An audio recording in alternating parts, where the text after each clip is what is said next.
Bonjour à toutes et tous. Soyez les bienvenus pour ce webinaire du Club CIC International, webinaire de rentrée, n'est-ce pas?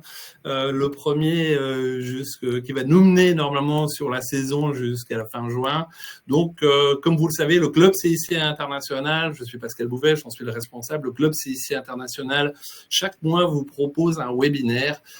Ça peut être un webinaire d'actualité. Je crois que celui d'aujourd'hui s'inscrit complètement dans cette optique. Ça peut être aussi des webinaires d'opportunités, comme on peut le faire en prenant un couple pays, secteur d'activité ou même produit sur lequel on va vous éclairer, adhérents du club et autres. Ça peut être aussi des webinaires financiers, comme on en fait régulièrement, pour, je dirais, donner un peu d'informations sur des techniques ou sur des produits, des sécurisations, que sais-je, qui vous sont utiles pour vous, pour mieux exporter dans de meilleures conditions. Voilà. Simplement vous dire qu'aujourd'hui, vous le savez, vous vous êtes inscrits et je vous en remercie. Dans ce contexte exporté, dans un contexte géopolitique sous tension.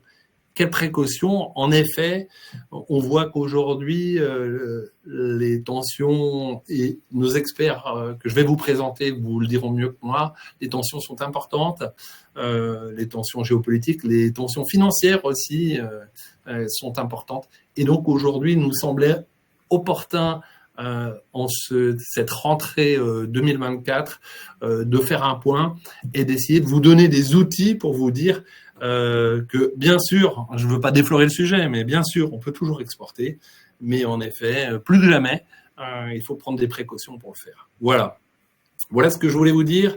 Avant de vous présenter nos intervenants du jour, simplement vous dire que, comme d'habitude, vous le savez, les présentations vont durer de l'ordre de 45 minutes. Vous pouvez poser des questions à nos intervenants dans le chat. N'hésitez pas à le faire. Nous garderons une dizaine de minutes, un quart d'heure, 10 minutes à la fin de la présentation du webinaire pour tenter de répondre à vos multiples questions, ce dont je ne doute pas. Voilà. Je vais vous présenter les intervenants. On a le plaisir d'avoir 3 personnes aujourd'hui et honneur aux dames, je vais d'abord présenter Asna Asdal, qui est chargée d'affaires chez Altares. Bonjour ma chère Asna. Bonjour à tous, bonjour Pascal. Nous avons aussi le plaisir d'accueillir Thierry Millon, qui est directeur des études chez Altares. Enchanté, bonjour Pascal et bonjour à tous, et ravi d'être là avec vous. Et puis, nous avons la chance aussi d'avoir avec nous Harald Liberge-Dondeau, qui est donc le responsable des financements internationaux du CIC. Voilà, donc je vous ai expliqué un peu le contexte et le fonctionnement. Comme je vous le disais, en effet, les exportations françaises, on le dit toujours, n'ont pas toujours bonne presse, mais on compte avant tout les biens et pas assez les services. Les services sont quand même plus florissants que les biens et ont une balance positive, ce qui est quand même qui nous donne à nous un peu de baume au cœur, évidemment, même s'il y a encore beaucoup de travail à faire.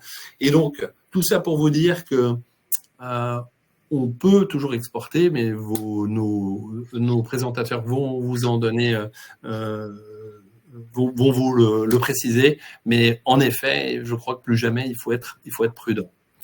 Donc, tout de suite, je cède la parole à Harald. Harald, pour une première intervention qui va non pas faire de la géopolitique à proprement parler, de la géostratégie, mais plutôt resituer ce qu'est le risque pays. Je te laisse la parole, Harald. Ok, bonjour à tous, merci Pascal.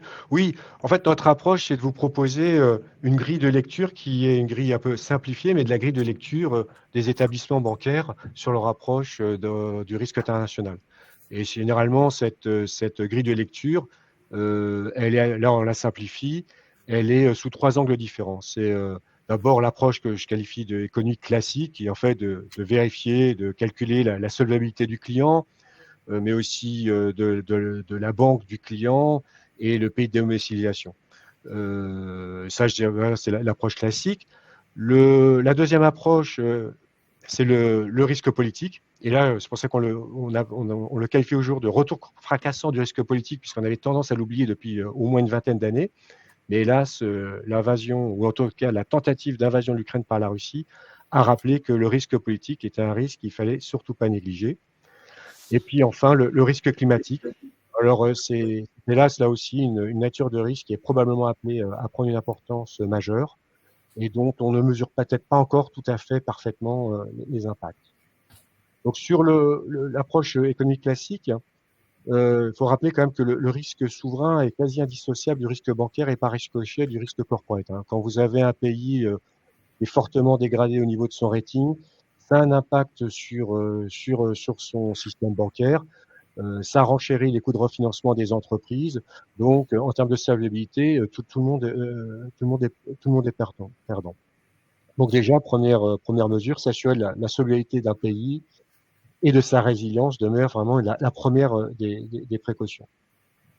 D'autant plus que quand vous avez des dégradations de rating, ça entraîne des tensions souvent sur les réserves de change. Et pour vous, exportateurs, cela a souvent conduit à des restrictions de transfert. Donc, il faut toujours être très vigilant sur ces points de solvabilité.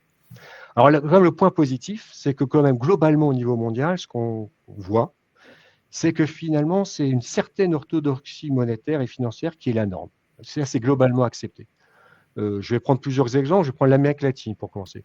Si vous retirez le cas de Cuba et aujourd'hui du Venezuela, en fait, vous apercevez qu'aujourd'hui, ces pays-là sont tous souvent investment grade et font preuve d'une grande orthodoxie ou une assez grande orthodoxie monétaire ou financière, alors que peut-être, c'est vrai, ces pays-là connaissent parfois certaines turbulences politiques. Le Chili, le Pérou, la Colombie, le Brésil, pour ne citer que, sont vraiment aujourd'hui, ont fait d'énormes efforts et c'est sans doute lié aux crises des années 70-80, des périodes de crise où les grands agrégats économiques n'étaient pas respectés. Ces pays ont connu de l'hyperinflation qui ont fait énormément de mal à leur population en termes de pouvoir d'achat, etc. Donc là, ça, c'est plutôt, on voit que dans le monde, et c'est pareil en Asie. En Asie, c'est plutôt à la fin des années 90, vous avez eu les crises du baht thaïlandais qui a entraîné une grave crise dans les pays émergents asiatiques. Et là aussi, vous voyez qu'aujourd'hui, des pays comme la Thaïlande, l'Indonésie, la Malaisie, les Philippines sont tous investment grade, ont tous des bonnes qualités de rating, malgré le fait que, oui, de temps en temps, vous avez encore un peu parfois des troubles politiques. C'est le cas aujourd'hui de la Thaïlande. Aujourd'hui, en revanche, sur des pays comme l'Indonésie, c'est beaucoup plus calme. Mais globalement, on s'aperçoit que l'orthodoxie monétaire, c'est quelque chose qui est accepté. Et ce qui est à remarquer, c'est que c'est accessible politiquement. Si je prends le cas du Chili, du Pérou, de la Colombie et du Brésil, c'est des présidents de gauche dans ces pays-là. Alors parfois, il y a des cohabitations. Donc il faut bien voir qu'au sein des partis, comme de gauche que de droite, c'est accepté. Vu de France, ça interpelle, je trouve. Mais cette orthodoxie est acceptée, et pour le moment jusqu'à présent. Et ça, c'est plutôt un facteur rassurant. Après, j'ai pris quelques cas particuliers où là, on a un retour à l'orthodoxie. C'est le cas de la Turquie et l'Argentine. Alors, la Turquie, c'est vrai qu'après les politiques très hétérodoxes d'Erdogan, on a eu un virage à 180 degrés. Et en Argentine, c'est même plus 180 degrés, c'est un virage absolu. Mais là, c'est vraiment le retour à l'orthodoxie parce que il est très important qu'un pays, surtout des économies comme la Turquie ou l'Argentine, qui sont quand même intégrées, surtout la Turquie, qui est très bien intégrée dans les circuits marchands et de commerce, la perte de crédibilité sur les marchés internationaux vous coupe des marchés internationaux. Et c'est extrêmement dangereux. Donc ça, c'était quand même des éléments significatifs, mais qui marquent pour moi que l'orthodoxie financière, globalement, elle est acceptée aujourd'hui, et quels que soient les partis politiques souvent dans ces pays-là. Et puis je cite comme exemple le Brésil, qui a fait des très très gros travaux, qui je pense aujourd'hui est un pays qui reflète bien cet effort d'orthodoxie, parce que quand vous voyez le Brésil des années 90, la situation était vraiment très, très différente entre de l'hyperinflation, une banque centrale complètement contrôlée par l'État, Et là, on voit qu'il y a des efforts considérables qui se sont faits. D'ailleurs, ça se voit dans les réserves de change du pays qui sont extrêmement abondantes et qui est aujourd'hui un partenaire sur ces aspects-là qu'on peut considérer comme stable et qui offre de la visibilité. Bien sûr, il y a encore des efforts à faire. Les plus, c'est qu'on a une stabilité, ça facilite les transferts. Les points d'amélioration souvent dans CPA, c'est qu'effectivement, il y a encore de la corruption, ça il faut lutter contre, et des progrès certainement à faire en termes de transparence et de reporting. Sur la deuxième approche, donc ce que j'ai qualifié de retour fracassant. Fracassant, oui. Et là, c'est que aujourd'hui, ce qu'on a vécu pendant les 30 dernières années, c'était quand même un moment peut-être historiquement exceptionnel. Ça correspond à la fin de l'Union soviétique et quasiment au même moment à l'ouverture de la Chine au système capitaliste. Et on a vécu quand même un grand moment d'ouverture de monde marchand et on a totalement oublié ce risque politique suite au fait, et on pensait que, d'ailleurs, c'est pour ça que j'ai cité l'historien japonais,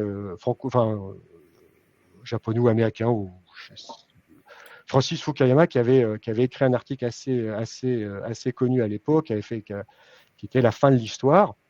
Et finalement, ça apparaît comme une utopie. Mais c'est vrai que son analyse est quand même intéressante, parce qu'il considérait que l'ouverture économique des anciens pays communistes aux capitalistes allait les amener vers ce capitalisme marchand qui conduirait finalement vers la démocratie, et donc le système démocratique allait s'imposer partout dans le monde, et finalement, il qualifiait ça de fin de l'histoire. Bon, là, les récents événements montrent que non. L'invasion ou la tentative d'invasion de la Russie en Chine, de l'Ukraine montre que c'est clair que le risque politique revient, que les tensions qui étaient déjà visibles depuis 2018, le mandat ça a commencé essentiellement pendant le mandat de Donald Trump de 2016 à 2020, les tensions avec la Chine sont été marquées, sont de plus en plus apparents. Et d'ailleurs, ça se voit dans les chiffres. Hein. C'est absolument extraordinaire de voir à quelle vitesse, en fait, les États-Unis se désensibilisent à la Chine. Donc ça, il faut bien le prendre en compte. Le risque politique est de retour. Et hélas, il est là pour durer. Maintenant, pour nous, une des interrogations, c'est parce que je pense que pour ce qui est de la rupture Chine-États-Unis, même si les deux pays continuent à échanger, je pense que ça, c'est acté. Pour nous, une des questions, c'est quid des BRICS. C'est vrai qu'aujourd'hui, vous voyez, il y a énormément d'articles sur ce club de pays qui ressemble un peu à une version actualisée de l'ancienne organisation des pays non alignés. De comprendre exactement, est-ce qu'il y a un objectif politique et économique?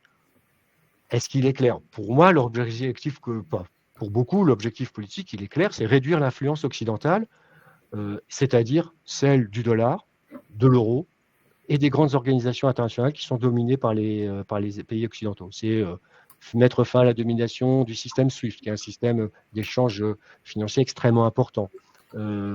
Mettre fin aussi à la domination des réseaux bancaires monétiques ou ce qu'on appelle les grands schemes qui sont Visa et Mastercard, qui contrôlent une grande partie aussi, qui contrôle une grande partie des flux, en particulier de particuliers au monde, etc. C'est aussi mettre fin peut-être ou en tout cas réduire l'influence du FMI, qui clairement est quand même sous contrôle des pays occidentaux. Donc, quelque part, politiquement, on peut comprendre aussi cette volonté des pays des BRICS de réduire cette dépendance des pays occidentaux.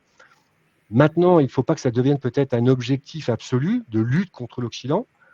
Alors, moi, je ne pense pas qu'aujourd'hui, ça soit réellement une menace parce que je ne vois pas de cohérence réellement au sein des pays du BRICS. Si vous regardez la composition des pays du BRICS, vous avez un peu de tout. Vous avez des pays qui sont démocratiques. L'Inde a démontré, les dernières élections ont montré que l'Inde restait, à mon sens, une grande démocratie.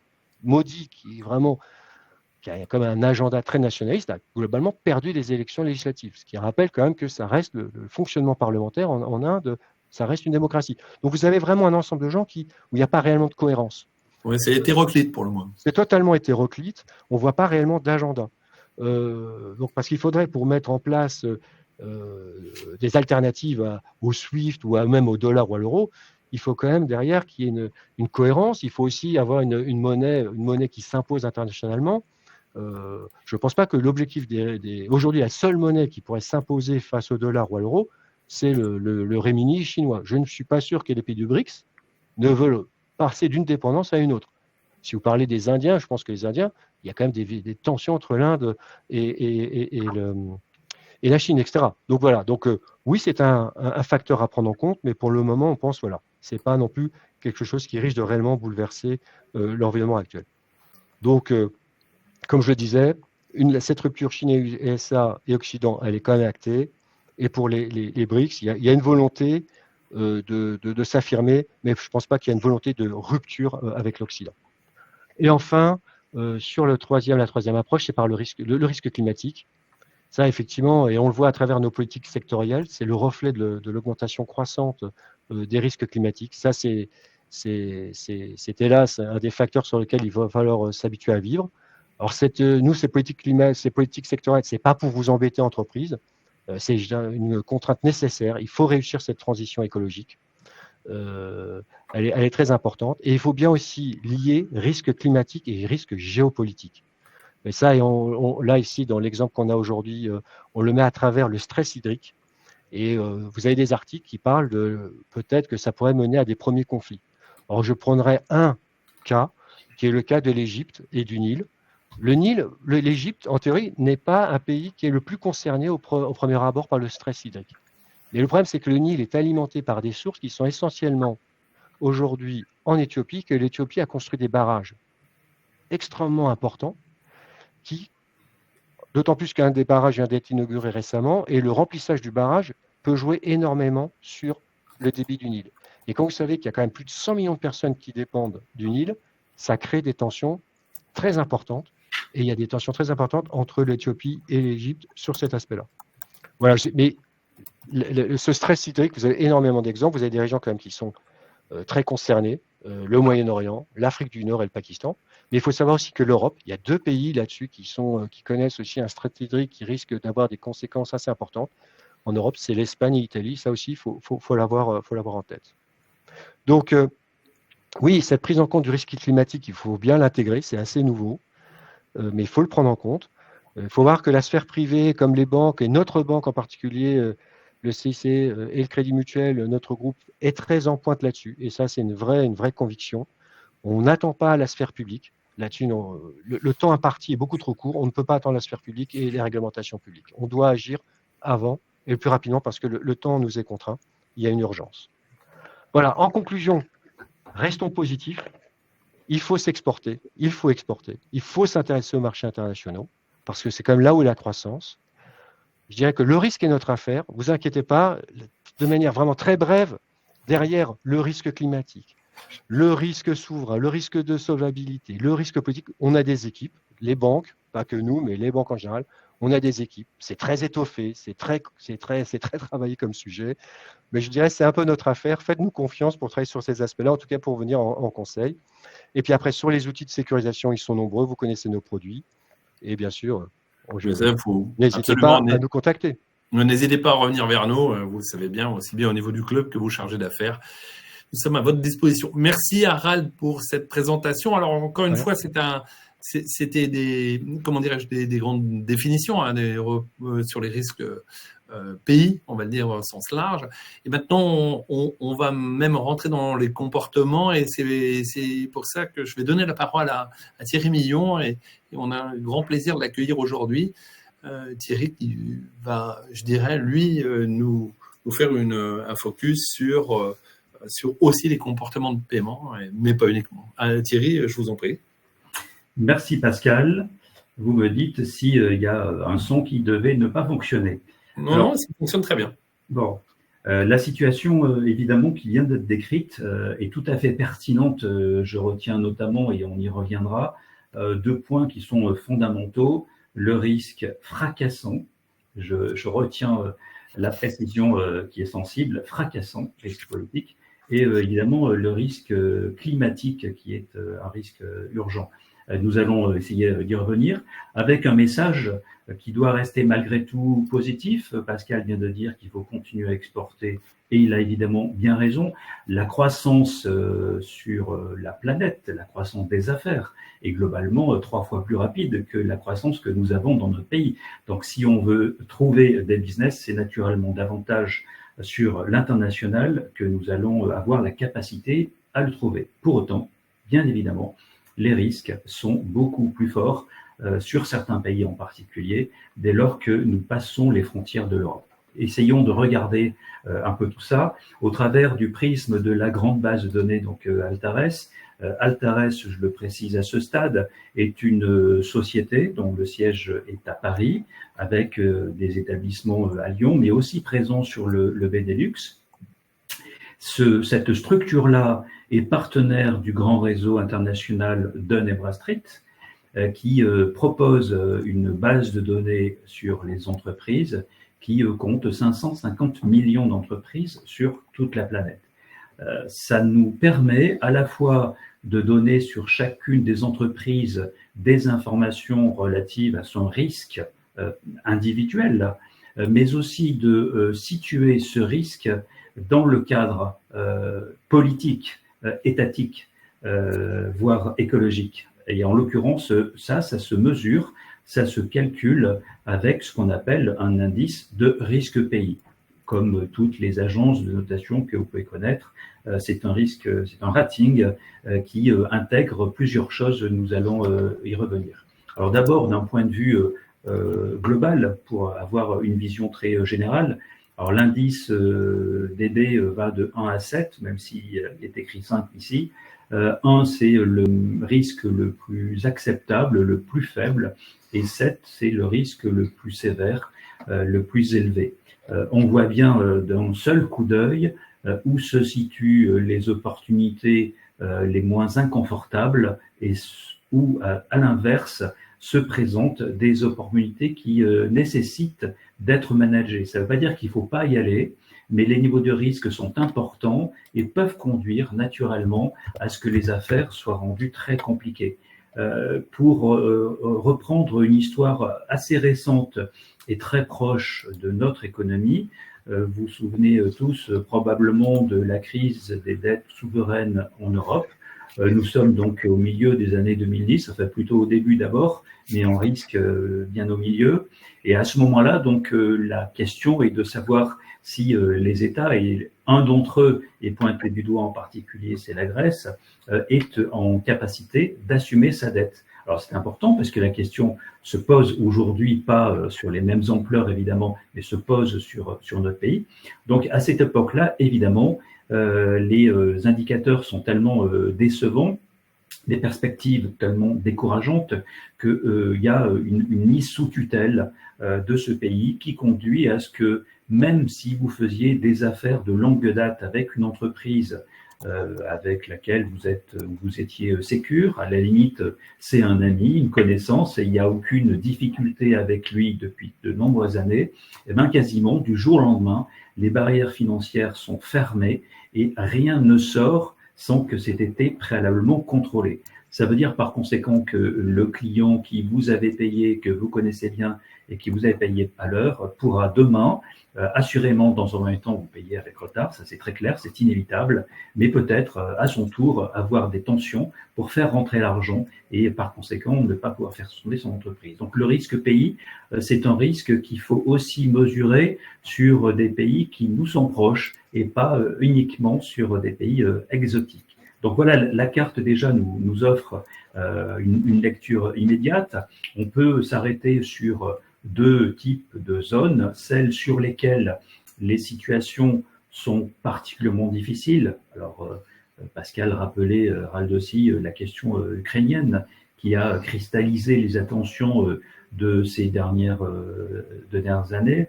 Mais il n'y a pas que l'Ukraine, il n'y a pas le conflit de la Russie. C'est juste que comme quand on est sur ces zones-là, nous sommes sur, par ailleurs, des problématiques de transactions financières, de modes de financement et de paiement qui sont différents, avec évidemment une tentative de remettre SWIFT notamment en question. Ça accentue l'idée que il faut être vigilant. Par ailleurs, il y a des réglementations qui se sont considérablement durcies. Nous-mêmes, évidemment, Altares et le réseau Dun & Bradstreet avons été mis sous contrainte, et c'est bien naturel, pour nous assurer de ne pas être en capacité de diffuser de l'information librement sur les entreprises de ces zones-là.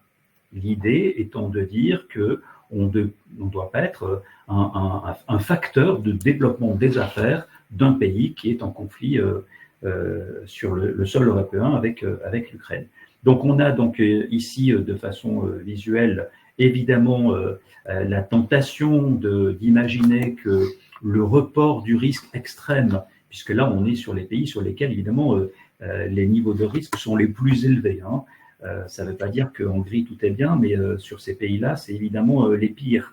Et donc on est naturellement plutôt sur une carte qui déporte le risque sur l'Est et le Nord-Est de la planète, mais ça ne veut pas dire que les autres pays sont épargnés. Et on a notamment donc sur le Moyen-Orient, sur l'Afrique, quelques zones sur lesquelles les tensions sont particulièrement douloureuses. Si on poursuit avec, à l'inverse, les pays ou les zones de territoire sur lesquelles la situation est plutôt plus confortable et nous invite à opérer une action à l'international, d'investissement ou de relations d'affaires par ailleurs, nous avons évidemment l'Amérique du Nord, en dépit des tensions qui peuvent apparaître aujourd'hui sur à la fois l'actualité politique et économique, ça reste malgré tout un pays sur lequel les affaires se font de façon plutôt convenable. C'est vrai aussi sur l'Océanie, c'est vrai sur l'Europe du Nord, sur l'Europe du Sud, c'est un peu plus compliqué. Là, c'est un peu loin, vous le voyez peut-être pas, mais vous avez sans doute compris que la France n'est pas en vert. Ça ne veut pas dire que nous ne sommes pas un pays avec lequel il faut contracter, mais quand on regarde le top 20 des pays sur lesquels c'est le plus confortable, notre pays n'en fait pas partie. Harald parlait de l'Inde tout à l'heure. Voilà, France et Inde sont aujourd'hui dans le périmètre d'analyse donc de Altares Dun & Bradstreet sur le même niveau de risque pays. Ça en dit long sur notre capacité à nous améliorer. Nous n'avons pas le même niveau de population et la même taille. Si on regarde de façon plus métrique les chiffres qui nous permettent d'imaginer qu'il faille prendre le risque de passer les frontières, donc là, ce sont les chiffres d'Dun & Bradstreet. Donc ça veut dire que nous pouvons avoir en parallèle de ces chiffres-là des opérateurs qui peuvent avoir des sentiments plus favorables. Ce matin ou hier, je ne sais plus, la Banque de France a communiqué sur les perspectives d'activité de notre pays et on profite évidemment à cette occasion pour rappeler ou donner ces perspectives de business et de croissance à l'international. Sur le monde, la Banque de France est plus optimiste que ne l'est Dun & Bradstreet. On est aux environs de 3 points, tandis que DB est un peu en dessous. Sur les perspectives des autres zones géographiques, on voit bien que, sans rentrer dans le détail de la virgule, on est quand même sur le constat que 2005, donc 2005 c'est demain, ça veut dire qu'il faut évidemment être prêt dès ce Q4 pour y aller, que 2025, donc les barrettes qui sont plus foncées, sont plus hautes que les barrettes des années précédentes. Plus hautes, ça veut dire que l'indice évidemment mesuré par Dun & Bradstreet de croissance, d'activité, confirme que la reprise économique sera sensible un peu de partout, notamment sur l'Europe et les pays émergents. On parlait des BRICS tout à l'heure. Il faut évidemment, et le Brésil en particulier, il faut évidemment pas les oublier. Les États-Unis ont largement été évidemment surperformants par rapport à l'Europe sur ces 2 dernières années. En revanche, l'exercice qui est aujourd'hui difficile, celui de la prévision, nous amène à croire, à espérer qu'il puisse y avoir un report, il y a un peu moins de business sur l'Amérique du Nord et davantage donc sur les pays émergents et l'Europe. Ça veut dire qu'il faut y aller. Donc, regardons par ailleurs quelles sont les perspectives que nous mesurons. Pascal disait tout à l'heure qu'il sentait ou il avait constaté que sur les activités de service, il y avait du business, de l'intérêt. Le point évidemment qui est important, quelles que soient les affaires, quel que soit le sujet, c'est ce qui ne se mesure pas n'existe pas. Et justement, dans les services, beaucoup de choses ne sont pas mesurées. Et historiquement, par exemple, lorsqu'on parle de frontières, on pense aux activités de douane. Les douanes mesuraient les colis, pour faire simple. Hein. Et donc, s'il y a un colis, il y a un business. S'il n'y a pas de colis, il n'y a pas de business. Donc, ça veut dire que quand on est sur les services, et il y en a forcément de plus en plus des transactions d'affaires, de e-commerce notamment, forcément, on passe à côté des sujets. Pascal a bien raison, les services drainent une dynamique de croissance à l'export qui est assez extraordinaire.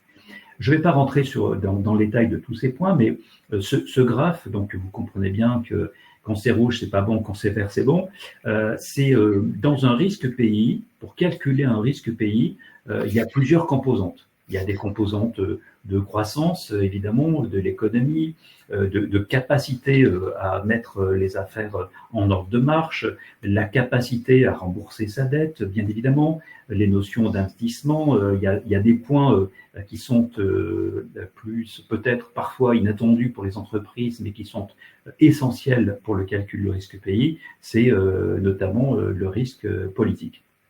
Et vous voyez bien, donc, vous voyez bien, j'espère, sur ce graphe-là, si on a deux barrettes à retenir, deux composantes à retenir sur ce qui a assez largement contribué à modifier les appréciations des risques pays sur cet été 2024, puisque là on est sur des chiffres de septembre, c'est d'abord le risque marché, c'est-à-dire le potentiel marché. On est plutôt dans le bon sens ou mauvais sens. Et là, on voit bien que sur cette barrette-là, le vert est très largement au-dessus. C'est-à-dire que nous avons upgradé bien davantage de pays, 3 fois plus de pays, que nous en avons dégradé, lié au fait que ces pays-là présentent aujourd'hui un potentiel de business, de croissance, qui est bien supérieur à ce qu'ils présentaient quelques mois auparavant. À l'inverse, toujours sur cet été. Et donc, c'est assez bluffant.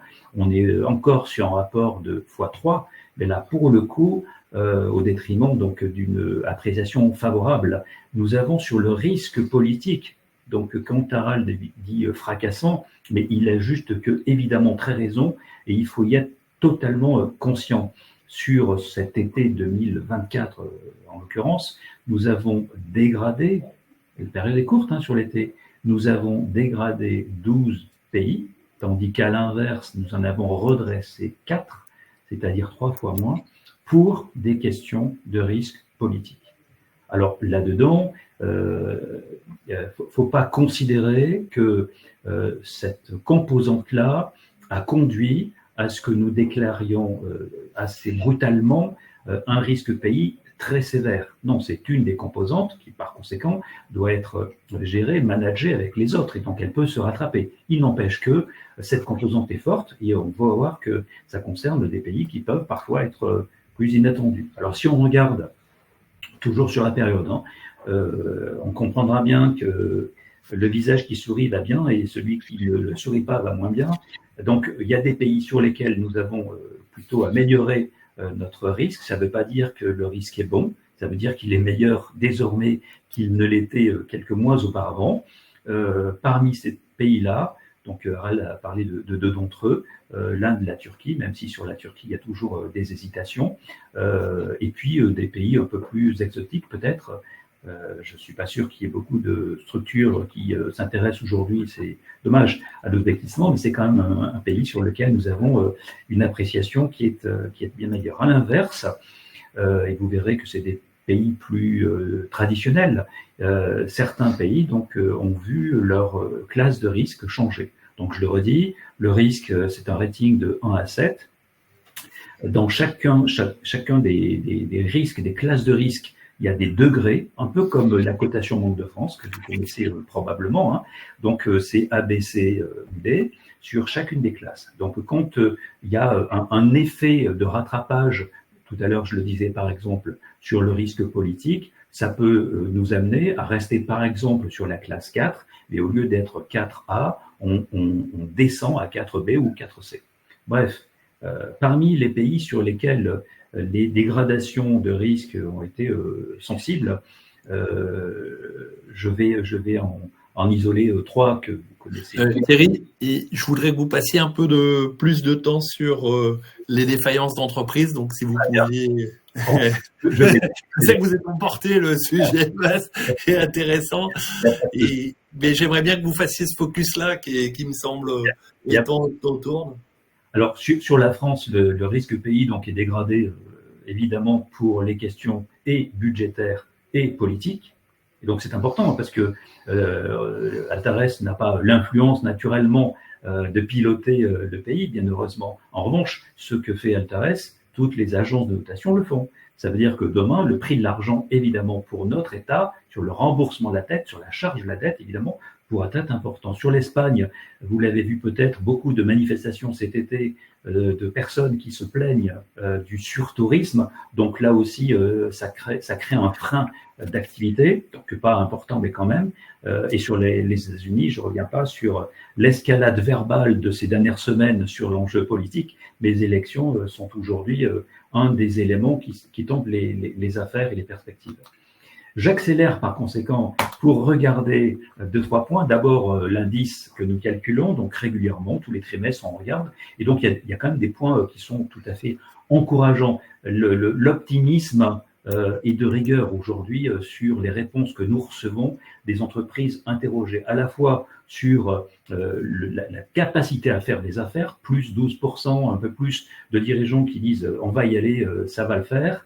Sur la chaîne d'approvisionnement, il y a aujourd'hui, sur le risque politique, un sujet d'actualité qui est évidemment désagréable, c'est celui du conflit en Israël. Et donc, vous avez entendu parler de cette question de beeper. On est bien sur l'idée qu'il y a besoin d'assurer, de conforter sa ligne, sa chaîne logistique. Donc là, les entreprises sont aujourd'hui plus confortables qu'avant la Covid. La Covid a montré combien les ruptures de chaîne avaient été parfois catastrophiques.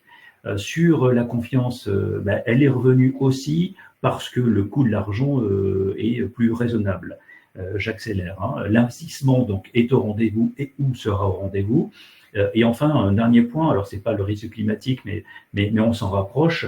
L'ESG reste quand même de plus en plus un indicateur important. Et la moitié des entreprises qui nous ont répondu nous disent qu'elles mettront de l'argent cette année pour augmenter, pour étoffer cette appréciation ESG chez eux, évidemment. Et par conséquent, si vous travaillez avec ces entreprises-là, elles peuvent vous demander d'être vous aussi conforme ESG. Sur les défaillances, puisque Pascal le souhaite, nous allons et tu as bien raison, vous avez d'abord un point. Depuis 2021, évidemment, donc post-Covid, vous avez tous observé que les faillites, on a beaucoup parlé de la France, mais c'était vrai un peu de partout, ont explosé. À l'échelle de la planète, donc nous suivons très précisément l'évolution des risques faillites sur un peu plus d'une quarantaine de pays, 45 pour faire une étude, qui à eux seuls représentent 90% du PIB mondial. Donc c'est assez significatif. Et donc depuis 21, on est globalement sur une tendance de plus 12% par an. Les faillites augmentent chaque année de plus 12%. Sur 2023, c'était un peu plus. Et si on regarde plus en détail, on s'aperçoit qu'il y a des pays pour lesquels les chiffres se sont envolés. Parmi ceux-là, les États-Unis ou plus proche de nous, les Pays-Bas ou la Pologne, dont on parle beaucoup, l'Inde, on peut plus passer de l'Inde. Donc voilà, on est sur des pays qui ont du business, mais pour le coup, quand il y a du business, il y a aussi du risque. Et donc là, en l'occurrence, sur ces pays-là, les faillites ont augmenté de plus de 50%. Et actuellement, c'est encore le cas. Alors, on n'est pas sur 50%, mais on est encore sur des tendances à 2 chiffres très largement. Je poursuis en regardant 2 points, donc en gros ceux qui fonctionnent et ceux qui fonctionnent moins bien. Donc sur les pays sur lesquels les faillites ont augmenté le plus, hormis ceux que je viens de citer, et bien, il y a forcément des pays dont les situations sont rendues compliquées du fait des conflits. Donc, en 5e ou 6e position, on a l'Ukraine, c'est attendu. La France n'est pas très loin, hein, plus 36%, c'est quand même des chiffres qui sont assez remarquables. En situation moins forte, nous avons le Royaume-Uni qui est à plus 12%, donc ça peut paraître beaucoup, mais c'est quand même 3 fois moins que la France. Mais il y a aussi le fait que forcément, les pays sur lesquels les aides Covid ont été importantes sont des pays sur lesquels aujourd'hui le rattrapage est évidemment rapide. À l'inverse, il y a des pays sur lesquels la situation est plus satisfaisante, où les faillites ont reculé. Ça ne veut pas dire qu'elles vont continuer à reculer, on va y revenir, mais elles ont reculé. C'est le cas sur des pays avec lesquels vous travaillez, par exemple la Croatie, mais aussi l'Italie, qui pour le coup a été moins accompagnée que la France pendant la Covid. Oui, on part quand même d'une base qui est différente selon les pays. Exactement. Donc c'est pareil pour l'Espagne. En revanche, dans ces deux pays, aujourd'hui, les faillites augmentent de façon tout à fait sensible. J'y reste un instant d'ailleurs, pardon, sur les faillites. Quand je dis sensible, c'est que par exemple sur l'Allemagne, sur le premier semestre, donc Allemagne qui avait plutôt tenu, nous sommes sur des tendances de plus 30%, un mois de juillet qui a fait plus 40%. Bon, la France, c'est guère mieux, hein. Le mois de juillet est un mois historiquement élevé, on n'a jamais connu autant de défauts, mais là aussi ça s'explique. Sur l'Espagne, je ne sais pas quel est le mot le moins inconfortable que je peux dire, mais ça explose quand même, avec beaucoup moins de défauts, hein, qu'on soit entendu. Sur la France, on reste le pays sur lequel il y en a le plus, parce que les procédures sont adaptées, confortables et nombreuses, mais sur les pays d'Europe proches de nous et où plus loin comme les États-Unis, on est encore sur des tendances d'augmentation très élevées. Donc attention, la situation des faillites, c'est évidemment pour le coup beaucoup plus compliqué que le point suivant qui est celui des retards de paiement, des comportements de paiement.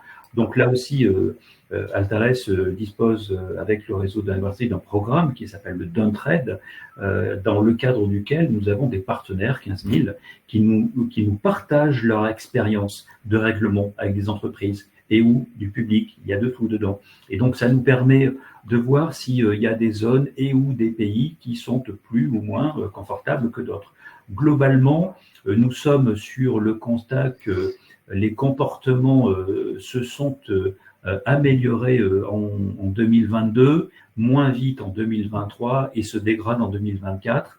Globalement, on peut retenir que un acteur sur deux paye à l'heure, quelle que soit la zone. Il y en a pour lesquels ça monte, évidemment, mais ceux qui sont ou étaient en 2023 à 70% ou 80% d'acteurs qui payaient à l'heure sont aujourd'hui des pays qui vont plutôt présenter des tendances à 50 ou moins 60%. Donc retenons que vous avez une chance ou un risque sur deux d'être payé à l'heure.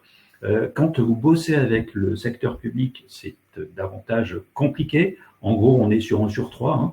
Donc ça veut dire que c'est pas parce que c'est public que ça va être meilleur, c'est un peu le contraire, et parfois beaucoup le contraire d'ailleurs.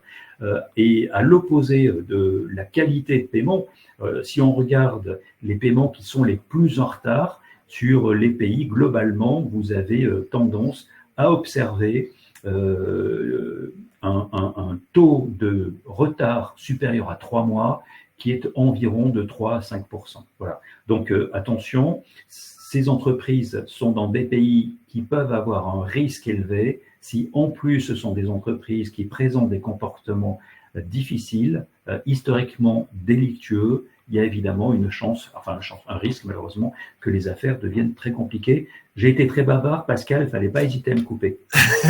J'ai essayé, hein, mais c'est difficile parfois. Oui. Merci beaucoup. Non, mais franchement, merci beaucoup Thierry pour cet éclairage. Donc on voit en effet que les comportements, on voit que là il y a montée du risque, du risque. On a parlé des risques pays, on a vu l'intérêt de les suivre. Enfin, non pas l'intérêt, je dirais même, il est essentiel de les suivre. On a vu que le risque entreprise montait, je dirais. Vous allez vous dire, mais chers adhérents et autres, pourquoi on nous dit ça alors qu'il faut continuer, en préambule, on disait il faut continuer à exporter. Évidemment, on a des outils, quelqu'un le disait tout à l'heure dans le chat, on a des outils pour justement se prémunir du risque. Harald a parlé des risques pays, et il y a des risques sur les moyens de paiement, et il y a des sécurisations, sur les moyens de paiement, évidemment, qu'on peut mettre en place. Et vous le savez bien, sur les types de crédits, voilà. Et on a la chance au Club CIC International, les 1200 adhérents du Club CIC International ont la chance de pouvoir bénéficier d'un partenariat que nous avons noué avec nos amis d'Altares il y a plus de 3 ans maintenant, et qui leur permettent d'aller justement en amont avant de lancer, je dirais, une prospection ou une nouvelle commande avec quelqu'un, ou je sais pas, un nouveau distributeur, que sais-je, ou sur la base existante, aussi bien de fournisseurs que de clients, les adhérents ont la possibilité, grâce à ce partenariat, d'aller consulter la santé financière dans leur contrepartie. Et c'est quelque chose, c'est un outil qui me semble essentiel, et c'est pour ça que j'ai le plaisir de donner la parole à Asna, qui va nous faire une démonstration de ce à quoi les adhérents peuvent avoir accès et peuvent bénéficier dans des conditions tout à fait avantageuses. Et ça, vous pourrez revenir vers nous, si vous n'êtes pas encore adhérent du club, ou vers vos chargés d'affaires pour en rediscuter. Asna, je te laisse la parole. Parfait, merci Pascal. Effectivement, dans le contexte que Harald et Thierry nous ont présenté ce matin, on constate nous deux nécessités des entreprises aujourd'hui vis-à-vis du risque, c'est anticiper et également être réactif.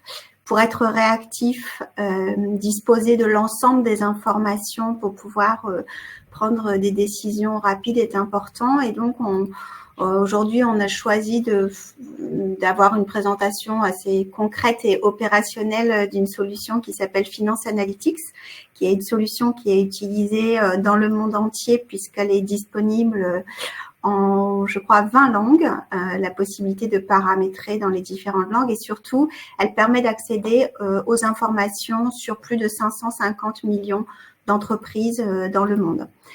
Donc, dans cette solution qui vous permet en toute autonomie d'accéder en temps réel aux informations sur les sociétés de votre choix, vous allez retrouver différentes familles d'informations.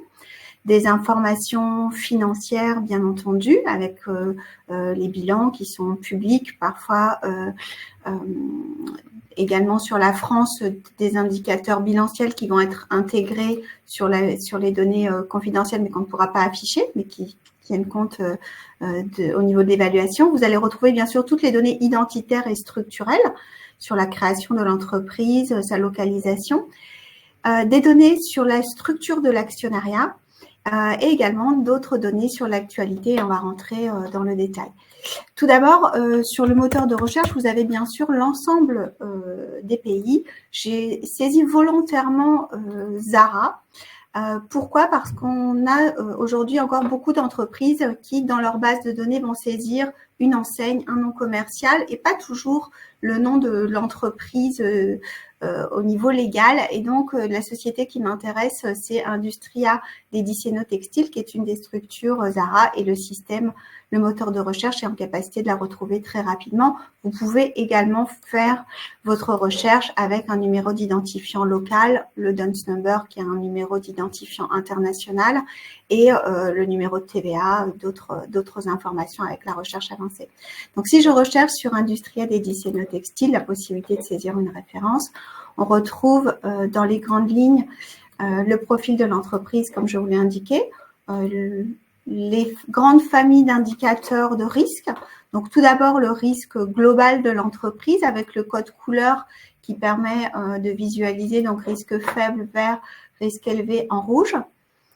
Le montant du crédit recommandé, donc c'est un encours à 30 jours pour un partenaire. Quelques éléments d'évaluation sur les données qui ont intégré dans l'algorithme pour le calcul de l'évaluation. Et on va retrouver également d'autres indicateurs, le score de défaillance, le score de retard de paiement. Thierry vous en a parlé un peu. Notre programme permet de collecter des données de facturation à travers le monde pour calculer le retard moyen constaté pour une entreprise vis-à-vis de ses partenaires. Il se traduit par cet indicateur qui apparaît là, qui s'appelle le PEDEX, donc qui est en vert pour cette entité. Et on a sur la droite le nombre de jours de retard constaté, 11 jours pour cette entreprise. On retrouve également toutes les données juridiques et légales lorsqu'il y a des jugements, et on peut rentrer dans chacune des catégories. La partie données de paiement, on y reviendra tout à l'heure. Le risque pays, Thierry en a parlé également, vous avez la possibilité dans la solution Finance Analytique d'accéder au rapport complet du risque pays. Donc là, en l'occurrence pour l'Espagne, ou simplement un instantané sur les perspectives du pays qui a un rapport beaucoup plus synthétique. Une donnée qui est très importante, c'est l'arborescence groupe à travers le monde avec l'ensemble des entités qui sont liées par leur actionnariat jusqu'à la tête de Groupe Monde. Je vais vous le présenter aussi en allant dans l'onglet. Et bien sûr, l'ensemble des bilans, on retrouve ici pour cette société un bilan publié au 31 janvier 2024, mais également la possibilité d'accéder aux 5 dernières années de bilan. Plusieurs autres onglets de personnalisation, mais également sur des données d'actualité. Vous retrouvez dans cet onglet la presse dans le monde entier avec plus de 25 000 sources presse à travers le monde qui permettent de suivre l'actualité de l'entreprise et des informations qui peuvent parfois impacter aussi la santé financière. Ça peut être une usine qui brûle, un lot qui a été rappelé ou positivement un projet qui va, voilà, un projet, un succès de l'entreprise. Je voulais revenir peut-être sur la partie lien capitalistique. On retrouve ici l'ensemble des sociétés du groupe avec un indicateur qui vous permet de savoir si la société a déjà été consultée par vos services ou si vous travaillez avec d'autres entités du groupe et bien sûr la possibilité de cliquer sur une entité que vous souhaitez reconsulter. C'est toujours intéressant de savoir si vous avez plusieurs clients ou plusieurs fournisseurs qui appartiennent à un même groupe pour la consolidation ou la mise en place de contrats cadres, mais aussi pour piloter finalement le risque au niveau groupe. On l'a vu parfois, la maison mère peut être en défaillance et entraîner les défaillances en cascade de l'ensemble des entités dans le monde. Au niveau des scores, vous retrouvez toujours les indicateurs avec le code couleur rouge à vert. Les différentes éléments qui ont pu impacter et qui ont été discriminants dans le calcul du score. Une comparaison sectorielle, également parce que c'est intéressant au niveau des secteurs d'activité de pouvoir comparer l'entreprise avec ses pairs. L'évolution dans le temps qui est aussi importante parce que si on a une société qui a un score en rouge, intéressant de savoir si elle s'est dégradée récemment ou si au contraire elle progresse. On l'a vu, les dégradations peuvent parfois être très rapides. Des éléments également sur les différents dirigeants de l'entreprise. Alors ce n'est pas le cas pour l'Espagne, mais pour de nombreux pays, maintenant on affiche aussi le lien LinkedIn qui vous permet d'aller directement sur la page LinkedIn du dirigeant. Les éléments financiers un peu plus détaillés avec les dernières années de bilan et la possibilité, bien sûr, de pouvoir télécharger et exporter l'ensemble des données au format Excel, au format PDF, également de les partager avec des collègues, des collaborateurs. Différentes données de personnalisation pour pouvoir catégoriser et surtout mettre sous surveillance les tiers avec lesquels vous travaillez dans le temps parce que anticiper, c'est aussi identifier et être alerté lorsqu'il y a une dégradation ou un changement qui peut impacter la santé financière et donc les paiements de vos partenaires. Voilà dans les grandes lignes. J'étais un peu rapide parce que j'ai vu qu'il ne restait pas beaucoup de temps. J'espère que ça vous aura donné un peu une visibilité sur... Je te remercie, Asna, d'autant que cette démonstration est faite live et comme on le dit toujours, c'est l'effet démo, des fois, peut frapper. Et là, ça a été parfait. Bravo pour cette prise de risque. Et merci pour cette présentation très claire. Simplement, on va résumer avant de passer aux questions.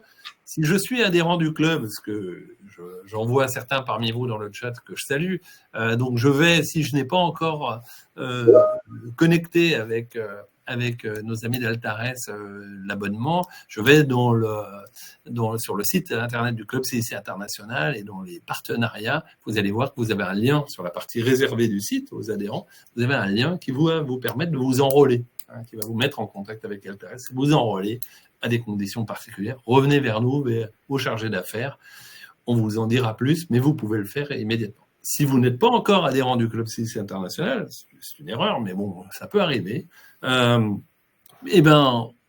contactez-nous et puis on vous dira comment le faire et comment le devenir. Vous pourrez rejoindre une communauté de 1200 entreprises adhérentes et 2800 personnes.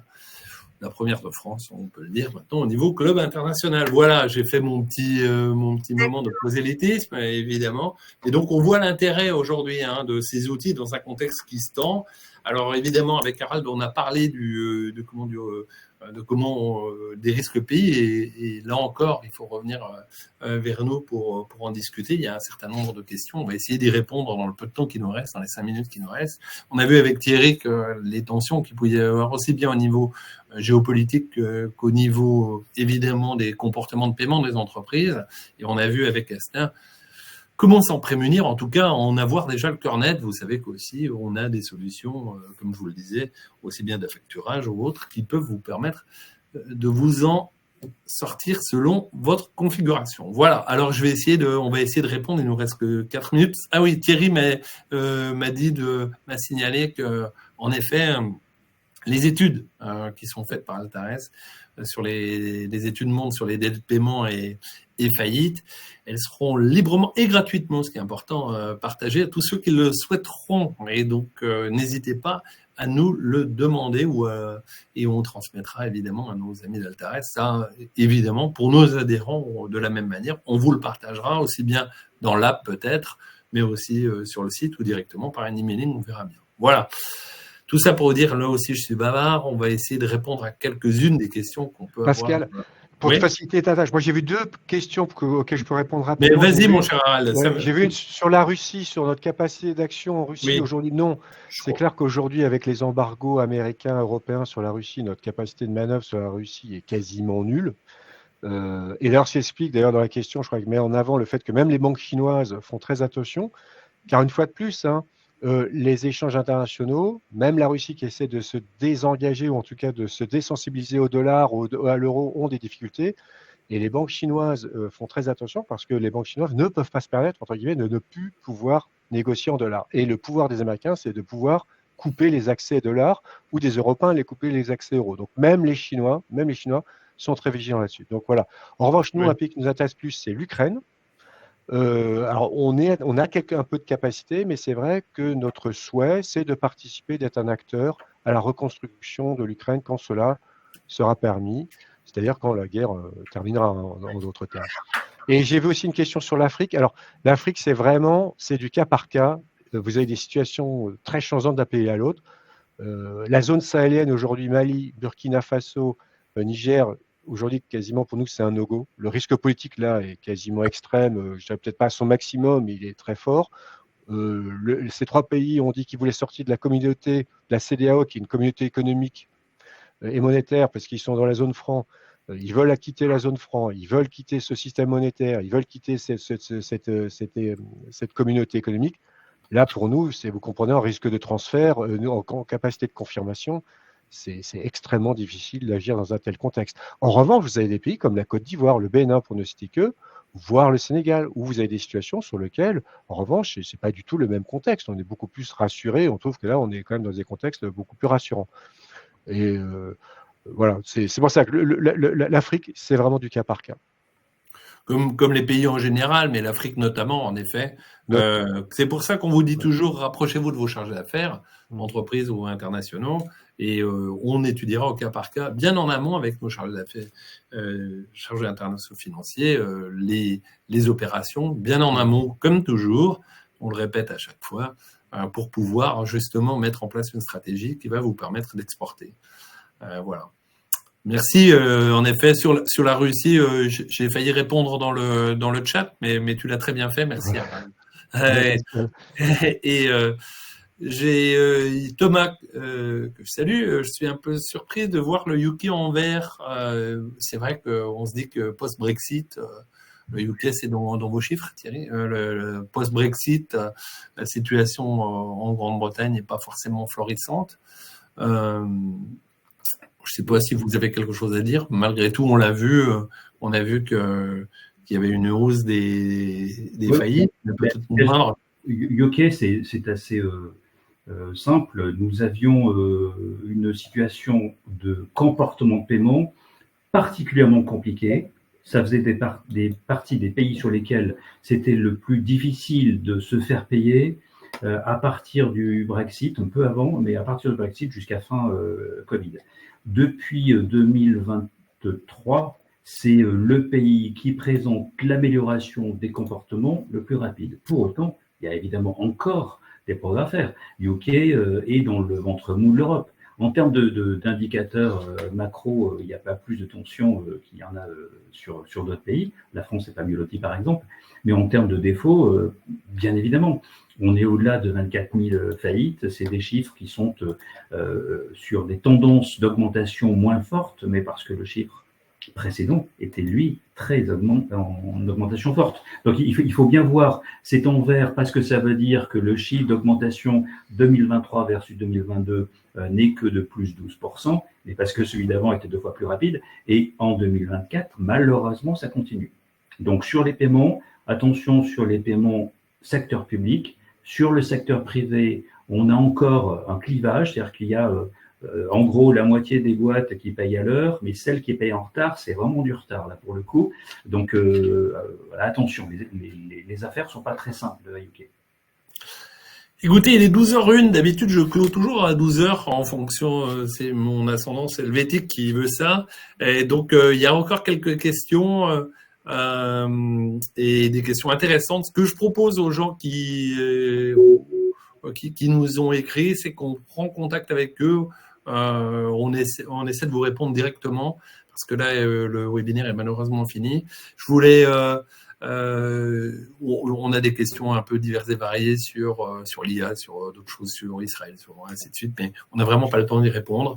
Je voulais remercier nos intervenants du jour, Asna, qui a fait en même temps qu'on parlait du Royaume-Uni, qui a fait une petite démonstration au Royaume-Uni. Bravo et bravo pour cette démonstration en live. Thierry Millon, que je remercie vivement, que vous allez pouvoir lire dans la presse très prochainement. Et puis Harald pour son exposition sur des fondamentaux et qui était important de dire. Je vous remercie toutes et tous. Le prochain webinaire justement du Club CIC International aura lieu le 18 octobre et incroyable, mais va traiter de la Grande-Bretagne. Et voilà, on vous attend nombreux à cette occasion. Merci à tous et à très vite. Excellente journée. Merci à tous. Bonne journée. Merci. Au revoir. Au revoir.